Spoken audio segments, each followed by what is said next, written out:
জিন্দাবাদ জিন্দাবাদ শিক্ষা দপ্তরের মাধ্যমের হাজারো ছাত্রছাত্রীদের জীবন বিপন্ন করে দেওয়া আমরা মানছি না, মানব না। অবিমর্শকারীদের দায় ছাত্রছাত্রীদের উপর চাপবে কেন? জবাব চাই। অবিমর্শকারী সিদ্ধান্তের দায় ছাত্রছাত্রীদের উপর চাপানো হলো। টিএসইউর তরফে রাজ্যের মাধ্যমিক শিক্ষা অধিকর্তা চাঁদনী চন্দ্রনের কাছে এসেছি। আমাদের সংগঠনের তরফে গত কিছুদিন আগে আমরা চিঠি দিয়ে ওনাকে জানিয়েছিলাম রাজ্যের ছাত্রছাত্রীদের একটি জ্বলন্ত সমস্যা, এই সমস্যা নিয়ে আপনার সঙ্গে কথা বলতে চাই, আমাদের সময় দিন। মূলত আপনারা জানেন সংবাদ মাধ্যমে এটা ফলাও করেই প্রচারিত হয়েছে যে আমাদের রাজ্যে 100টি স্কুলকে বিদ্যাজ্যোতি করা হয়েছিল। সেই বিদ্যাজ্যোতি স্কুলগুলির মধ্যে দিয়ে 73টা ছিল বাংলা মাধ্যমের স্কুল।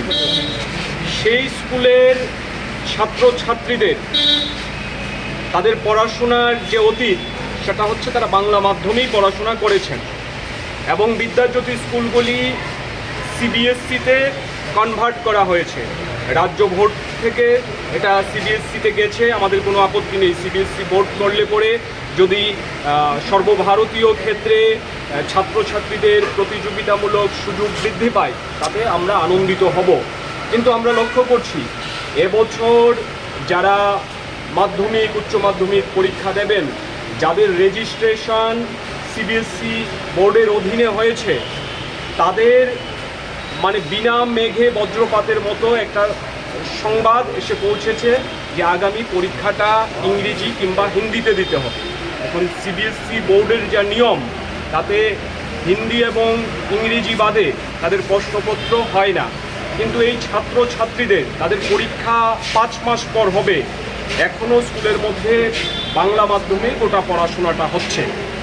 এইভাবে ছাত্রছাত্রীদের জীবন নিয়ে ছিনিমিনি খেলা, ছাত্রছাত্রীদের ভবিষ্যৎকে অন্ধকারের দিকে ঠেলে দেওয়া একটা দায়িত্বশীল সরকারের কখনোই লক্ষ্য হতে পারে না। এরা বিদ্যাজ্যোতি প্রকল্প করেছে, বিভাজনের নীতি ছিল, বৈষম্য ছিল, আমরা প্রতিবাদ করেছি। আমরা বলেছি কোনো স্কুলকে একেবারে ব্যাপক সুযোগ সুবিধা দেওয়া আর অন্য স্কুলগুলিকে ধ্বংসের দিকে নিয়ে যাওয়া এটা কখনোই একটা দায়িত্বশীল সরকারের ভূমিকা হতে পারে না, আমরা প্রতিবাদ করেছিলাম। কিন্তু লক্ষ্য করা গেছে এরা বিদ্যাজ্যোতির ঢাকঢোল পিটিয়ে মানুষের সামনে সুন্দর সুন্দর কথা বলার চেষ্টা করেছে, প্রধানমন্ত্রীকে দিয়ে উদ্বোধন করেছে, 500 কোটি টাকার নাকি এদের সাহায্য করা হবে, এরকম অনেক গাল গল্প আমরা শুনেছি, কিন্তু বাস্তবে কিছু হতে দেখিনি। বিদ্যাজ্যোতি স্কুলগুলিও আজকে সমানভাবে ঢুকছে এবং এই স্কুলের ছাত্রছাত্রীদের 6 থেকে 7 হাজার ছাত্রছাত্রী তারা মাধ্যমিক উচ্চ মাধ্যমিক পরীক্ষায় বসবেন, তাদের জীবন বিপন্ন, ভবিষ্যৎ বিপন্ন। আমরা চেয়েছিলাম যে আমরা প্রতিনিধিমূলক ডেপুটেশন দিতে চাই, কথা বলতে চাই, সমাধান কোন পথে, সুরাহা কিভাবে হবে তা জানতে চাই, আমাদের দাবি আমরা উল্লেখ করতে চাই। কিন্তু মাধ্যমিক শিক্ষা অধিকর্তার অফিস থেকে আমাদের কোনো রকম সবুজ সংকেত দেওয়া হয়নি। আমরা অপেক্ষা করেছি, আজকে 2টা পর্যন্ত আমরা অপেক্ষা করছিলাম, হয়তোবা আমরা ডাক পাবো, কথা বলতে পারবো।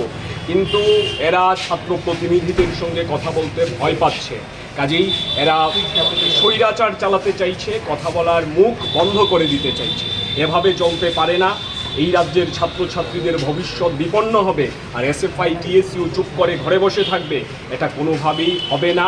তাই আমরা 2টার পর সিদ্ধান্ত নিয়েছি আমাদের এলাকার এই শহর এলাকার মধ্যে যে ছাত্র বন্ধুরা রয়েছে, আমরা বলেছি আমরা যাব অধিকর্তার দপ্তরে, আমরা ধর্ণা প্রদর্শন করব এবং এই সমস্যার সমাধান কোন পথে হবে সেটা আমাদেরকে যতক্ষণ পর্যন্ত না জানানো হবে ততক্ষণ পর্যন্ত আমরা এখানে আজকে ধর্ণা দেব।